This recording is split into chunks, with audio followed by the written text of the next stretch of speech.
मनीषा के साथ बुरा हुआ तो हम क्या करें, हमारी बहन थोड़ी थी, हमारा क्या रिश्ता लगता है। आखिर तक वीडियो जरूर देखना। पोस्टमार्टम को मैं पढ़ नहीं पाया, इतना यानी भीतर के ऑर्गन गायब है। सच्चाई तो ये है उसकी बच्चेदानी गायब है, उसकी किडनियां गायब है। 1-2 किलोमीटर के अंदर अंदर ऐसा क्या हो गया कि आसमान से अपराधी उतर गए।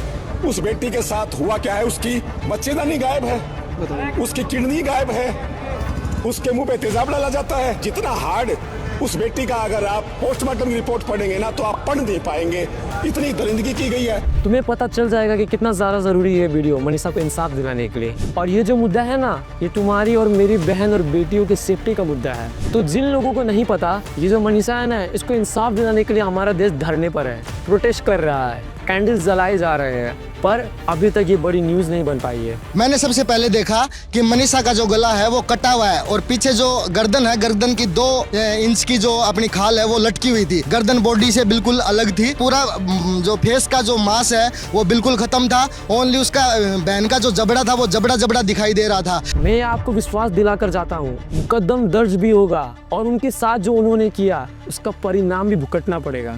मेरी ये वीडियो कभी भी हट सकती है क्योंकि ये न्यूज़ को दबाया जा रहा है और इसको बड़ा मुद्दा बनने नहीं दिया जा रहा है, क्योंकि इसके पीछे कुछ बहुत बड़े बड़े लोग का हाथ है और वो फंस ना जाए, इसलिए ये न्यूज़ को दबाया जा रहा है। और हमारे देश में जब नॉर्मली लोग बोलते हैं वुमेन सेव करो या वुमेन को सेफ्टी पे ध्यान दो, तो लोग कहते हैं वुमेन सेव नहीं बोलो, ह्यूमैनिटी सेव बोलो। हमारे देश में नॉर्मली आप लोग ने सुना होगा सेव वुमेन, जब लोग बोलते हैं तो काफी सारे लोग बोलते हैं सेव वुमेन क्यों, सेव ह्यूमैनिटी बोलो। अगर आप रियलिटी में देखो तो वुमेन की ही आजकल सेफ्टी की ज्यादा जरूरत है, क्योंकि आज के टाइम पे सबसे ज्यादा सेफ्टी की जरूरत वुमेन ही को है। एक मैन को खत्म करने के लिए उसके अंदर हेट होना चाहिए, उसके अंदर ताकत होना चाहिए, तब वो एक मैन को खत्म कर सकता है। पर अगर एक लड़की को आपको खत्म करना है तो एक इंसान के अंदर हवस ही होना बहुत है। वो हवस की वजह से एक लड़की को बर्बाद कर सकता है या उसे मार सकता है या उसकी जिंदगी को बर्बाद कर सकता है। क्योंकि आज जिस मुद्दे की हम लोग बात कर रहे हैं वो कोई छोटा मोटी केस नहीं है, ये बहुत बड़ा केस है। और ये केस कम से कम तो ड्रम वाला केस तक तो वायरल होना ही चाहिए था, या राजा रघुवंशी जितना वायरल होना ही चाहिए था। अभी जो मैंने 2 केस के बारे में आपको बोला, वो दोनों केस में जो मर्डर हुआ वो फैमिली की परेशानी की वजह से हुई। पर ये जो केस है ये हमारे इस परेशानी की वजह से नहीं, ये हमारे देश की सेफ्टी पर सवाल उठाता है कि ऐसे दर्दनाक इंसिडेंट में भी लोगों को ड्रामा चाहिए। उनको चाहिए हो कि कोई ड्रामा आए या कोई हनीमून का केस हो, पति पत्नी वो वाला एंगल बने, तब उनको इनमें इंटरेस्ट आता है। और मैं सरकार से भी ये बात कहना चाहूंगा, जो बेटी बचाओ बेटी पढ़ाओ जो अभियान है, बस वो नाम का नारा रह गया है, क्या उस पर कोई काम भी हो रहा है? क्योंकि प्रशासन की तरफ से जो बयान आया है कि लड़की ने खुद को खत्म किया है, पर उसके जो पिताजी हैं उसको वो सबसे ज्यादा जानते हैं, उस पर भरोसा करते हैं, वो इस बात पर मानने को तैयार ही नहीं है। मेरी बेटी कभी आत्महत्या नहीं कर सकती, मेरे को उस पर उतना विश्वास और भरोसा है। मेरी बेटी कभी भी आत्महत्या नहीं कर सकती, मेरे को इतना उसके ऊपर विश्वास है और प्रशासन करेगी उसने आत्महत्या की है, मेरे को ना उसका न्याय चाहिए। तब आप शुरू से बात करते हैं, तब आप आखिरी में बताना क्या ये एक सुसाइड केस लग रही है, क्या ये एक बड़े आदमी को बचाने की कोशिश चल रही है। क्योंकि वैसे भी न्यूज़ और टीवी पे वैसे कुछ ज्यादा दिखाया ही नहीं जा रहा है, क्योंकि इंटरनेट पे इसकी वीडियो हटाई जा रही है और कोई भरोसा ही नहीं कर रहा। कल को मेरी भी वीडियो हटाई जा सकती है, पर जो जरूरी है उस पर तो बात करनी ही पड़ेगी, वरना ये चैनल किस काम का। मनीषा एक 19 साल की लड़की थी जो ना छोटे कपड़े पहनती थी, ना देर रात को घर से बाहर रहती थी, ना ही उसे कोई पार्टी का शौक था। इससे पहले वो लोग आए जो लड़की को ब्लेम करते हैं, इसलिए उससे पहले मैंने ये क्लियर कर दिया। मनीषा एक गरीब घर से थी, उसके पापा मजदूर थे, तो उनको सपोर्ट करने के लिए वो एक स्कूल में पार्ट टाइम टीचिंग की जॉब करते थे और रोज की तरह वो अपनी जॉब पर ही गए थे। और फिर मनीषा को पता चला कि नर्सिंग का फॉर्म खुला है और उसे अब नर्सिंग का फॉर्म भरना था। उसी वक्त उसने अपने पापा को फोन करा कि नर्सिंग का फॉर्म खुला है और उसने फोन पर कहा कि पापा मैं आज लेट हो जाऊंगी घर आने में, नॉर्मली मैं टाइम पे घर आती हूँ पर मैं आज लेट हो जाऊंगी घर आने में। और मनीषा ने प्रॉपर अपनी डिटेल देते हुए वो कॉलेज की तरफ चली गई और अच्छा हुआ कि उसने कॉल करके अपने पापा को बता दिया, वरना तो कॉलेज से कोई इन्वॉल्वमेंट ही नहीं बचता इसमें। क्योंकि मैं अभी भी देख रहा हूँ कि कोई कॉलेज के बारे में ज्यादा बात ही नहीं कर रहा है और ये केस में कॉलेज का बहुत बड़ा इन्वॉल्वमेंट मुझे लग रहा है। इस कॉल के बाद मनीषा ने सिर्फ एक ऑल कॉल करी, वो भी एक पार्सल वाले भैया को। उसके बाद मनीषा की तरफ से एक मिस कॉल आया उसके पापा को, और जब उसके पापा ने नोटिस किया मिस कॉल को, उसके पापा ने तुरंत ही रिटर्न कॉल किया, पर वो कॉल उठा ही नहीं। 3 बजे उसका कट गया, फिर मैंने 6:26 मतलब पूरी नहीं हुई थी, कुछ सेकंड बची हुई थी, मैंने उसके साथ अपना फोन उठाया, साथ ही साथ कॉल किया तो फोन बंद था। कल रात में उसका फोन 12:04-5 के ऊपर ऑन हुआ है, उसके बाद बंद हो गया है। अब आप बोलेंगे कि उसके पापा को टेंशन हुआ तो उसके पापा को पुलिस को फोन करना चाहिए था, पुलिस को इन्फॉर्म करना चाहिए था, या तो इन्फॉर्म करते या फिर खुद जाकर देखते।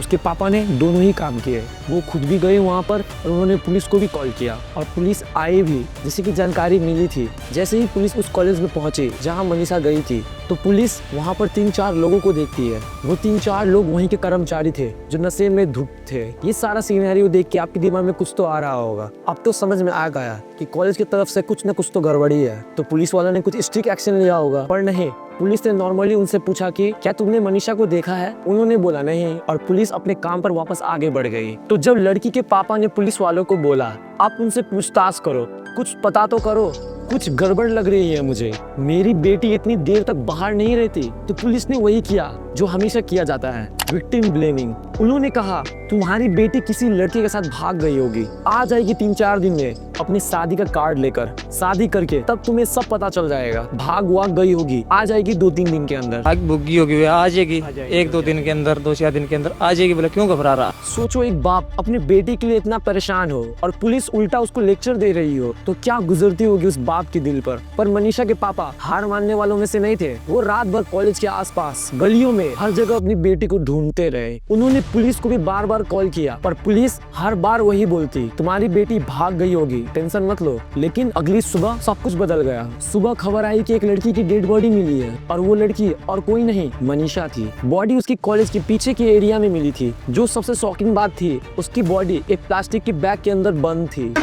मैं पढ़ नहीं पाया, इतना यानी भीतर के ऑर्गन गायब है। सच्चाई तो ये है, उसकी बच्चेदानी गायब है, उसकी किडनियां गायब है। मतलब उसके साथ कुछ ऐसा हुआ जो नॉर्मल एक्सीडेंट नहीं लग रहा था। ये एक क्लियर मर्डर केस था। उसके पापा कहते हैं हमने पुलिस को रात भर बोला कि एक्शन लो, पर पुलिस ने हमें ही गलत साबित कर दिया। पर सुबह मेरी बेटी की लाश एक बैग के अंदर मिली। अब सवाल ये है, आखिर में कॉलेज का रोल क्या था इसमें? आखिर पुलिस ने इस केस को पहले ही दिन से इग्नोर क्यों कर दिया? और सबसे बड़ी बात, अगर उन्होंने टाइमली एक्शन लिया होता तो क्या आज मनीषा जिंदा होती? मनीषा की लाश जो पोस्टमार्टम के लिए भेजी गई, तो जो वहाँ से रिपोर्ट आई उसने सबको शॉक कर दिया। डॉक्टर ने क्लियरली लिखा था मनीषा के बॉडी पे जो इंजरीज है उसका गला दबाया गया है, यानी ये एक कोल्ड ब्लडेड मर्डर है। 1-2 किलोमीटर के अंदर अंदर ऐसा क्या हो गया कि आसमान से अपराधी उतर गए? उस बेटी के साथ हुआ क्या है? उसकी बच्चेदानी गायब है, उसकी किडनी गायब है, उसके मुंह पे तेजाब डाला जाता है। जितना हार्ड उस बेटी का अगर आप पोस्टमार्टम की रिपोर्ट पढ़ेंगे ना तो आप पढ़ नहीं पाएंगे, इतनी दरिंदगी की गई है। लेकिन अब जरा पुलिस की कहानी सुनो। पुलिस मीडिया के सामने कह रही थी मनीषा डिप्रेस थी, उसने खुद सुसाइड कर लिया। सोचो एक लड़की जिसका मर्डर हो चुका है, जिसका गला दबाया गया, जिसका बॉडी प्लास्टिक के बैग में मिला, उसे पुलिस सुसाइड बोल रही है। ये सिर्फ एक मिस्टेक नहीं थी, ये क्लियरली एक कवर अप लग रहा था। फैमिली और रिलेटिव ने रोड पर उतरकर प्रोटेस्ट किया। मनीषा की माँ और पापा रोते हुए मीडिया के सामने कह रहे थे हमारी बेटी को इंसाफ चाहिए, उसने अपनी लाइफ खुद नहीं ली, उसे मारा गया है। उनकी आंसुओं का एक ही सवाल था, किस वजह से पुलिस सच छुपा रही है और किसको बचा रही है। और यही केस ने एक नया टर्निंग पॉइंट लिया। जब फैमिली प्रेशर और मीडिया का शोर बढ़ने लगा तो मजबूरन पुलिस को केस सीरियसली लेना पड़ा। इन्वेस्टिगेशन शुरू हुई और सबसे पहला शक गया कॉलेज के अंदर के लोगों पर, क्योंकि सोचो मनीषा लास्ट टाइम कॉलेज के अंदर ही थी, उसके बाद वो मिसिंग हो गई और उसकी लाश भी कॉलेज के पीछे ही मिली। पुलिस ने कुछ प्रोफेसर और स्टाफ से पूछताछ भी की, लेकिन असली ट्विस्ट तब आया जब एक स्टूडेंट का नाम सामने आया। वो स्टूडेंट के बारे में पता चला कि वो स्टूडेंट पहले भी मनीषा को हैरास करता था। उसके बीच आर्गुमेंट्स होते थे और मनीषा ने अपनी दोस्त को भी बताया था कि ये लड़का मुझे हैरास करता है। पर कॉलेज ने कभी भी इस कंप्लेंट को सीरियसली नहीं लिया, बस कह दिया ये स्टूडेंट के छोटे मोटे झगड़े हैं। अब वही लड़का इस मर्डर का प्राइम सस्पेक्ट बन गया। पुलिस ने उसे अरेस्ट किया और फिर एक और शॉकिंग बात सामने आई। मनीषा को प्लान के तहत कॉलेज के अंदर ही ट्रैप किया गया, उसको रूम में बुलाया गया और फिर उसका गला दबाकर उसे मार दिया गया। सोचो एक लड़की जो पढ़ने के लिए कॉलेज गई थी, उसी जगह पर उसका मर्डर हो गया। फिर उसकी बॉडी को प्लास्टिक के बैग में डालकर पीछे फेंक दी गई। इस केस ने पूरा छत्तीसगढ़ को हिलाकर रख दिया। मैंने सबसे पहले देखा कि मनीषा का जो गला है वो कटा हुआ है और पीछे जो गर्दन है, गर्दन की 2 इंच की जो अपनी खाल है वो लटकी हुई थी। गर्दन बॉडी से बिल्कुल अलग थी। जब केस कोर्ट में गया तो वहाँ सबसे पहले पुलिस की कहानी टूट गई। जज ने सीधा सवाल पूछा, अगर ये सुसाइड था तो गले पर इंजरीज क्यों है, बॉडी प्लास्टिक के बैग में ही क्यों मिली? और पोस्टमार्टम रिपोर्ट को इग्नोर करके पुलिस ने इसे सुसाइड कैसे लिख दिया। पुलिस की सारी स्टेटमेंट कोर्ट में कोलैप्स कर गई। क्लियरली दिखने लगा कि पुलिस ने शुरू में केस को कवर अप करने की कोशिश की है। फिर कोर्ट में विटनेस आए। कुछ स्टूडेंट ने एक्सेप्ट किया कि मनीषा को अक्सर एक लड़का हैरेस करता था और उस दिन भी उसने मनीषा को रूम के अंदर बुलाया था। पोस्टमार्टम डॉक्टर ने भी अपनी टेस्टिमनी में कहा ये 100% होमिसाइड है,